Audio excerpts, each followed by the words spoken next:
Student, आज हम discuss करते हैं आपके सिलेबस का पहला ही चैप्टर कि आर्थिक भूगोल क्या होता है। इससे पहले हमारे लिए ये जानना जरूरी होता है कि आर्थिक भूगोल जानने से पहले कि भूगोल क्या होता है। जैसे कि आपने अभी तक पढ़ा होगा कि भूगोल क्या होता है। पृथ्वी सतह पर पाए जाने वाले हर तरह के जो प्राकृतिक कारक सांस्कृतिक कारक उन सबकी स्टडी है वो भूगोल में की जाती है कि किस स्थान पर कौन से कारक पाए जाते हैं।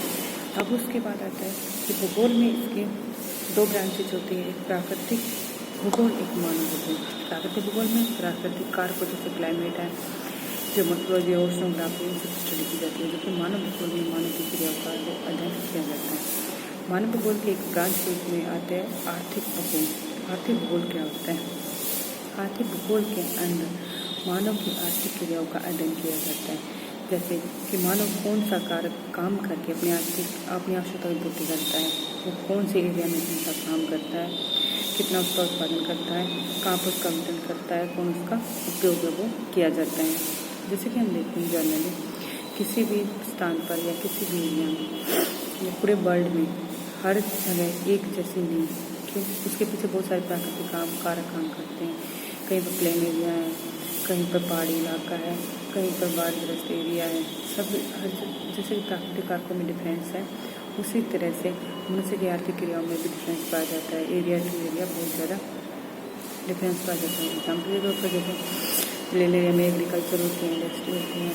पहाड़ी एरिया के लोगों के लिए इनकम का साधन टूरिज्म होता है। तो एरिया टू एरिया डिफरेंस होता है कि आदमी कौन सा काम करता है, उसके पीछे प्राकृतिक कार्य है, पर प्राकृतिक कारक उसको प्रभावित करते हैं। अब हम इसकी एक तो डेफिनेशन देख लेते हैं। जैसे कि आप इसमें दे रखे हैं, जोन्स के अकॉर्डिंग आर्थिक भूगोल में मानव के उत्पादन उद्यमों का तथा उसके वितरण का अध्ययन किया जाता है कि आदमी का अपने कौन से काम करके अपनी आवश्यकता की पूर्ति करता है, कितना उसका उत्पादन करता है, साथ में उसका प्राकृतिक संसाधन जो प्राकृतिक जो सोर्स होते हैं उनके साथ उसका क्या संबंध है वो पाया जाता है। नेक्स्ट आती है भाई जैसे NF होल के अकॉर्डिंग कि आर्थिक क्रियाओं के वितरण और प्राकृतिक वातावरण के आर्थिक क्रियाएं कहाँ पर पाई जाती हैं और प्राकृतिक वातावरण के साथ उसका क्या संबंध पाया जाता है, उसका अध्ययन आर्थिक भूगोल में किया जाता है।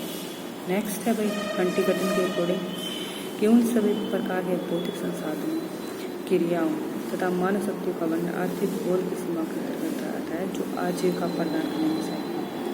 जैसे कि सभी प्रकार प्राकृतिक संसाधन है, कौन से एरिया है, कौन सा काम करता है आदमी, जिसके द्वारा आदमी अपनी आजीविका को कमा सकता है, उसका अध्ययन आर्थिक भूगोल में किया जाता है। अब हम बात करते हैं कि आर्थिक भूगोल का विषय क्षेत्र क्या है। आर्थिक भूगोल का विषय क्षेत्र जैसे कि आदमी की आर्थिक क्रियाएं जैसे कि एक जगह पर मतलब पूरे वर्ल्ड में जैसी आर्थिक क्रियाएं हैं, उसी तरह मनुष्य का जो आर्थिक भूगोल का जो एरिया भी है एक जैसा नहीं पा सकता कि आर्थिक भूगोल में ये अध्ययन किया जाता है कि कौन से एरिया में आदमी कौन सा काम करता है, कैसे करता है, कितना उसका उत्पादन होता है, कितना होता है और उसको बेचता कहाँ पर है। तो ये जैसे कि पता है कि प्राकृतिक संसाधन सभी जगह एक जैसी नहीं है, तो उसी तरह आदमी की आर्थिक क्रियाएं भी एक जैसी नहीं है।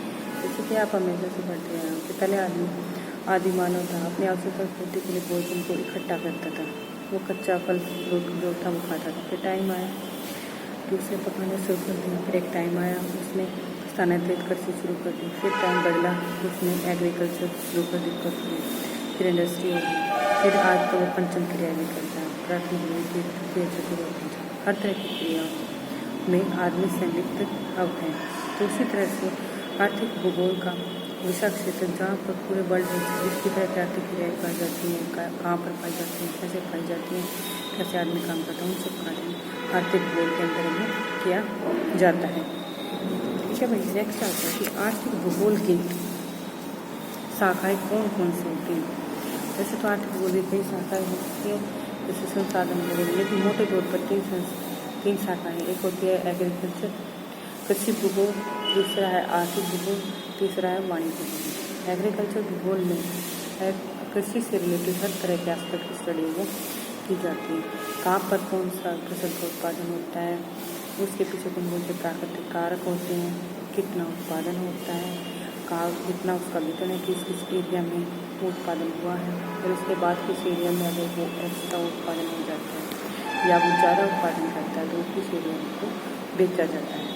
ठीक है, इन सभी आस्पेक्ट की स्टडी एग्रीकल्चर भूगोल भी की जाती है। नेक्स्ट आता है औद्योगिक भूगोल। औद्योगिक भूगोल में एग्रीकल्चर भूगोल की क्या, किस एरिया में कौन सी इंडस्ट्री लगी है, उसके पीछे कौन कौन से कारक हैं, प्राकृतिक डिमांड कारक है। कोई आप जैसे शुगरकेन की इंडस्ट्री किसी एरिया में लगी है तो उसके पीछे कौन से कारक है, तो वहाँ पर गन्ने का उत्पादन ज़्यादा होता होगा, सस्ता श्रम में मौजूद है, साथ ही मानवीय कारक वहाँ पर इंडस्ट्री भी वहाँ पर मौजूद है, जल्दी से गन्ने को वहाँ पर पहुँचाया जा सकता है ताकि इसका रस है वो ज़्यादा से ज़्यादा यूज है वो कर सकते हैं। नेक्स्ट आता है वाणिज्य भूगोल।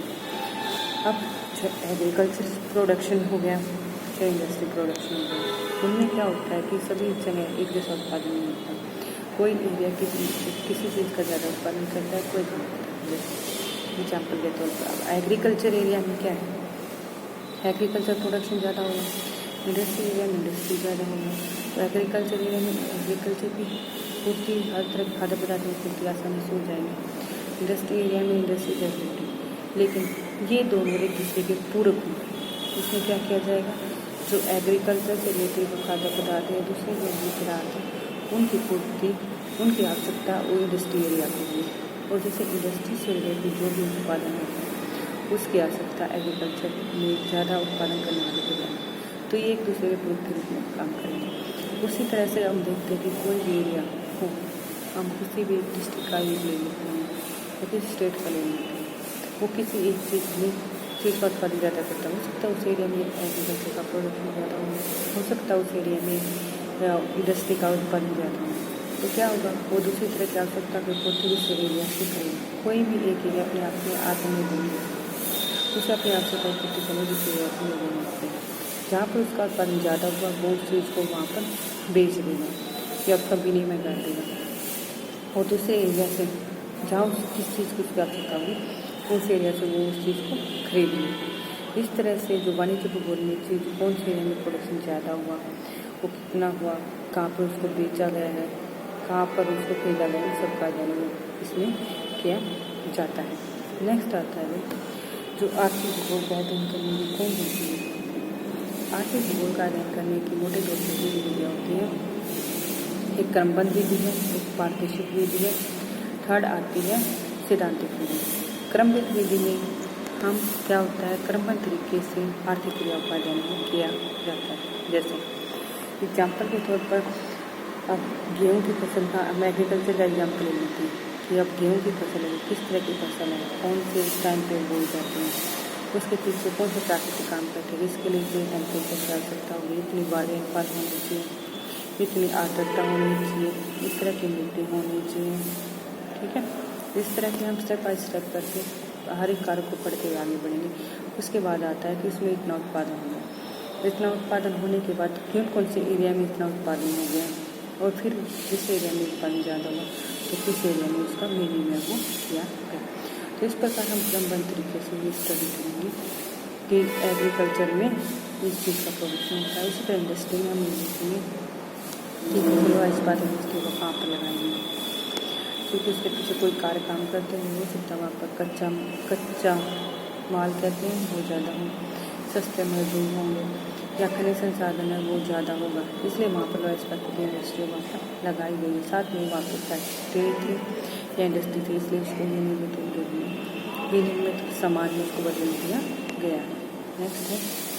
नेक्स्ट आता है कि पारदर्शिक विधि में क्या करेंगे। हम देखते हैं, पहले में हम क्रमिक विधि से स्टेप बाय स्टेप पढ़ेंगे हर एक आर्थिक क्रियाओं के बारे में, कहाँ पर कौन सी आर्थिक क्रिया दी जा रही है। सेकंड आता है पारदर्शी, हम क्या करेंगे, एरिया वाइज पढ़ेंगे। पहले हम किसी भी प्रोडक्शन का, किसी भी आर्थिक क्रिया का पूरे वर्ल्ड में डिस्ट्रीब्यूशन होती है। वर्ल्ड में डिस्ट्रीब्यूशन मान के चलते हैं, जैसे कि चावल का पूरे वर्ल्ड में कितना उत्पादन होता है, कितने %। उसके बाद हम देखेंगे कौन से देश में कितना प्रोडक्शन होता है।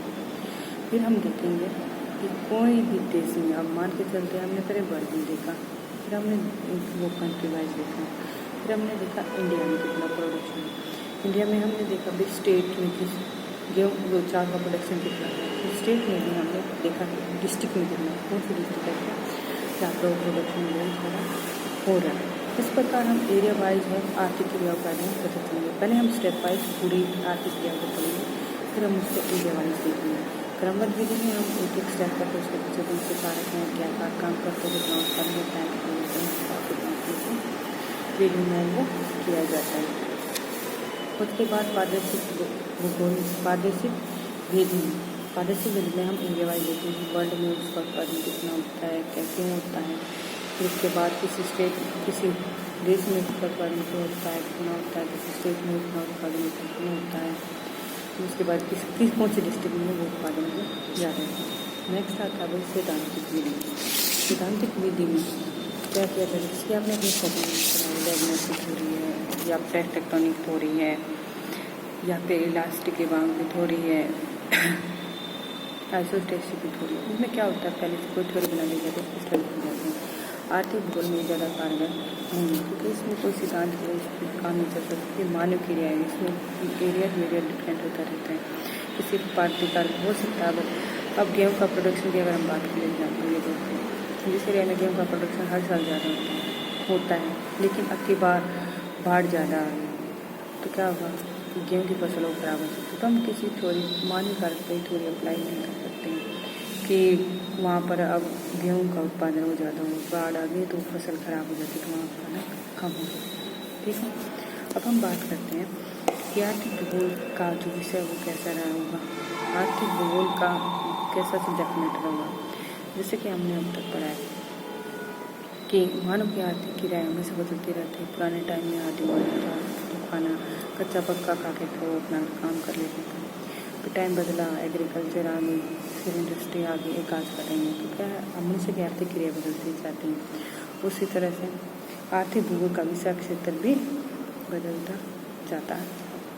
अब हम नेक्स्ट डिस्कस करते हैं कि आर्थिक भूगोल का अन्य विषयों के साथ क्या संबंध पाया जाता है।